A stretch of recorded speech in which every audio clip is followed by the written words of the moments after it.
이제 전도서가 마무리되어지고 있죠. 11장, 오늘 12장이면 전도서가 마무리가 되어지는데요. 오늘 11장 우리의 삶에서 나눔의 삶, 특별히 우리의 현실의 삶에서 할 수 있는 대로 우리 주님이 주신 은혜를 나누는 삶을 권면하고 있습니다. 여기 1절에 보면 내 떡을 물 위에 던져라. 여러 날 후에 도로 찾으리라. 7에게나 8에게 나눠줄지어다. 무슨 재앙이 땅에 임할는지 내가 알지 못함이니라. 나눔의 삶입니다. 특별히 내 떡을 물 위에 던지라. 그리고 할 수 있는 대로 우리에게 있는 것들을 이웃들에게 나눠주어라. 미래에 어떠한 일을 당할지 알지 못한다. 그런 이야기가 1절과 2절에 등장합니다. 우리의 삶의 나눔의 삶을 이야기합니다. 특별히 떡이라고 하는 것은 우리의 생명과 직결이 되어 있습니다. 우리가 먹는 떡, 일상의 삶이라고도 볼 수가 있겠죠. 일상의 삶에서 소중한 것들을, 생명과 직결되는 것들을 물 위에 던져라. 여러분, 물 위에 던지면 물이 떠내려가면서 필요한 자들이 그것을 먹게 될 것이다 라고 하는 것입니다.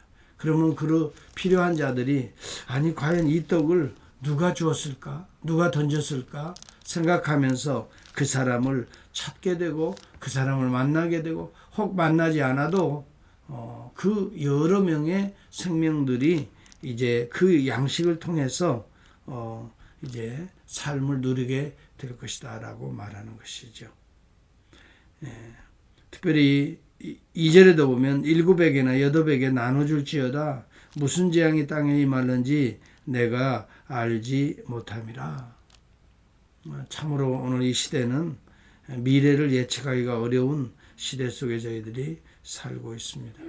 특별히 코로나19을 통해서 우리가 미래에 그렇게 탄탄하게 생각하다는 것, 우리가 기대했던 우리의 일상의 삶이 이렇게 제약이 되고 또 어려움을 겪는 것을 볼 때에 정말 앞으로 닥치는 일들이 어떠한 일들이 우리 앞에 펼쳐질지 우리는 예측할 수가 없구나. 더욱더 우리 주님의 손에 달려있다는 것을 깨닫게 되고요. 특별히 요한계시록에 보면은 트리빌레이션, 다시 말하면 7년 대환란의 때가 이 인을 떼는 재앙, 7인을 떼는 재앙, 7 나팔 재앙, 또 7 대접 재앙을 통해서 심도가 더 깊어질 것을 우리에게 보여주고 있잖아요. 이런 것을 통해 보면은 오늘날 이 시대가 갈수록 더 악화되어질 것이다. 여러분, 코로나 이 백신이 이제 또 나와서 많이 우리가 세컨 접종도 하고 다 그랬습니다만은 앞으로 또 어떤 변종들이 생길지 우리는 또 예측할 수가 없습니다. 그래서 이 의학계에도 상당히 지금 염려하고 있는 부분이 뭐 이런저런 뉴스가 가끔씩 터집니다만은 상상할 수 없는 변종들, 이것을 또 이제 극복하기 위해서 신약들이 또 이런 백신들이 개발되어야 되는데 참으로 아직 뭐라고 할까요? 확실한 참 그러한 것들이 우리가 알 수가 없는 그런 우리 환경 속에 우리가 살아가고 있습니다. 이러한 때에 우리는 오늘 우리에게 주어진 일상의 삶을 할 수 있는 대로 나눠야 된다. 그 떡이라고 하는 건 생명과 직결되어 있는 거지요. 나눔의 삶. 우리 주님은 실제적인 육체의 양식도 나눴지만 육체의 양식을 통해서 자신의 생명의 떡까지 나누게 돼. 자신의 살과 피까지 나누게 돼. 이것이 십자가 사건 아니에요? 여러분, 일상의 떡을 오병이의 기적을 통해서도 나누어 주시지만은 실제적으로 의미했던 것은 내 삶을 나눈다. 내 살과 피를 나눈다. 여러분, 여기까지 십자가까지 우리 주님은 나눔의 삶을 실천하신 분이에요. 요한복음 6장 35절에서 쭉 보면은 51절도 그렇지만 나는 하늘로부터 내려온 산떡이다 그렇게 말씀합니다. 나를 먹는 자는 죽지 아니하리라. 목마르지 아니하리라. 여러분, 오늘 저와 여러분들이 진짜 나눠야 될 것은 우리 일상의 삶, 일상의 떡도 되겠지만 우리의 영혼을 살려내는 하늘로부터 내려온 산떡이신 우리 주 예수 그리스도의 이 복음을 함께 나눈다는 것처럼 귀한 소중한 나눔이 어디 있겠어요. 이 복음이라고 하는 것은 물 위에 던지는 것과 같이 누가 어느 순간 누가 받아서 그 양식, 하루의 양식, 생명을 유지할지 모르는 것입니다. 그래서 여러분, 우리 복음은 어떤 환경을 따지는 것이 아니라 마치 물 위에 던지는 것처럼 누가 어느 순간 어느 누구에게 생명이 될지 알지 못하기 때문에 복음은 계속해서 전해야 되는 것입니다. 특별히 여기 이와 관련해서 또 이야기합니다. 정말 우리가 할 수 있는 대로 복음의 씨앗을 뿌리라. 여기 보면 6절에도 보면 너는 아침에 씨를 뿌리고 저녁에도 손을 놓지 말라. 여러분, 이것이 나중에 생명의 양식이 되잖아요. 오늘 내가 뿌려서 내가 다 거두지 못한다 할지라도 언젠가는 가을철이 되고 때가 되면 여기에 양식이 되어서 어떻게 돼요? 우리도 생명을 얻을 수 있을 뿐만이 아니라 가정도 살고 이웃들도 그 어느 누구도 그 우리가 뿌린 씨앗을 통해서 양식을 나눌 수가 있게 된다. 그러므로 우리가 아침뿐만이 아닙니다. 우리의 인생의 황혼이 되는 저녁에도 손을 거두지 말라. 이 말은 때를 얻든지 못 얻든지 우리가 건강하든지 아니면 병들었든지 우리가 돈이 있든지 없든지 명예가 있든지 없든지 우리는 어떤 환경에서도 복음의 씨앗 뿌리는 일을 우리는 중단해서는 안 된다 하는 것입니다. 빛은 실로 아름다운 것이라 그랬어요. 여러분, 참빛 되신 예수 그리스도는 정말 아름다운 분이시고 생명의 떡이십니다.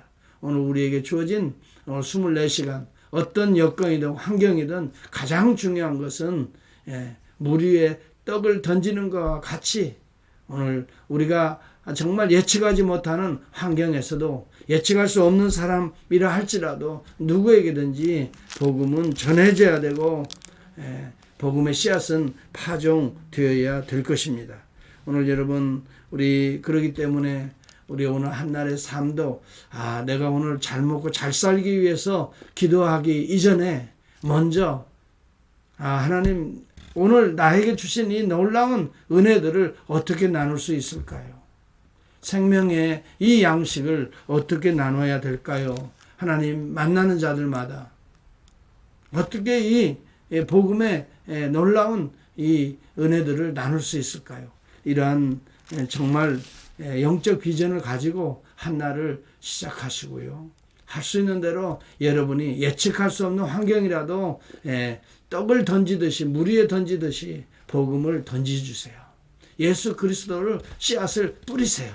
여러분, 우리가 때때로 뿌리다 보면 낙심할 때도 있죠. 길가와 같이 받아들이지 않는 아주 마음밭이 냉랭한 사람도 있죠. 가시떨기와 같이 세상 염려 때문에 근심, 걱정 때문에 그러한 자들에게도 뿌리시고요. 때로는 돌짝과 같이 굳어져 있는 마음밭에 있는 사람들에게도 그러다 보면 옥토가 만나게 될 것입니다. 옥토에 떨어진 씨앗들은 30배, 60배, 100배의 결실을 얻어서 그분이 누구인지, 그분이 또 어느 곳에서 어떠한 모습으로 또 생명의 떡을 나눌지, 복음의 씨앗을 또 뿌리게 될지 우리는 예측할 수 없지만 하나님의 나라는 이로써 확장되어질 것입니다. 이 빛은 그러므로 어둠 가운데 실로 아름답게 빛나게 될 것입니다. 오늘 우리가 얼마를 살든지 여기 청년이요 이렇게 말을 하지만 여기 아침과 같은 이야기를 하지만 그러나 저녁에도 손을 놓지 말라 이 말을 기억합시다. 6절에 보면 저녁은 인생의 황혼기를 의미할 수도 있는 것입니다. 여러분, 그때까지 우리가 하나님이 주신 이 은혜의 때들을 최선을 다해서 즐거워하며 정말 삶을 사랑을 은혜를 나누며 복음의 씨앗을 뿌려가며 어떤 사람들은 그래요. 오늘은 구름이 끼어 있는데 비가 오면 어떡하나? 예. 바람이 오늘 부는데 풍세를 따져본. 여러분 여기 3절과 4절 이러한 것들을 따지지 말라는 거예요. 구름에 비가 가득하면 땅에 쏟아지며 나무가 나무로 북이나 쓰러지면 그 쓰러진 곳에 그냥 있으리라. 풍세를 살펴보는 자는 파종하지 못할 것이요 구름만 바라보는 자는 거두지 못하리라. 환경을 의식하고 여러분 우리의 삶을 항상 거기에 따라서 여러분 정말 뿌려야 될 던져야 될 빵을 주춤거린다든지 우리가 해야 할 사명을 여러분 주춤거린다든지 마땅히 우리가 주를 위해서 복음을 위해서 이웃을 위해서 해야 할 충성을 중단한다든지 여러분 이런 눈치 보는 자들은 결국 파종하지 못할 것이고 거둘 수 없게 될 것이다 하는 말이에요. 오늘 저와 여러분들이 주어진 이 한날의 삶에 최선을 다해서 우리의 빵을 던지시고 최선을 다해서 오늘도 씨앗통에 씨앗을 메고 누구를 만나든지 어느 누구에게든지 여러분 정말 복음의 씨앗을 뿌려 오늘도 하나님 나라의 거룩한 역사가 하나님께서 그 우리를 삶을 통해서 이러한 거룩한 역사를 진행해 나갈 수 있기를 간절히 기대하면서 또 우리에게 주어진 여건과 환경에서 최선을 다해서 삶을 사랑을 또 복음을 함께 나누는 행복한 한 날로 열려질 수 있기를 주의 이름으로 축복합니다.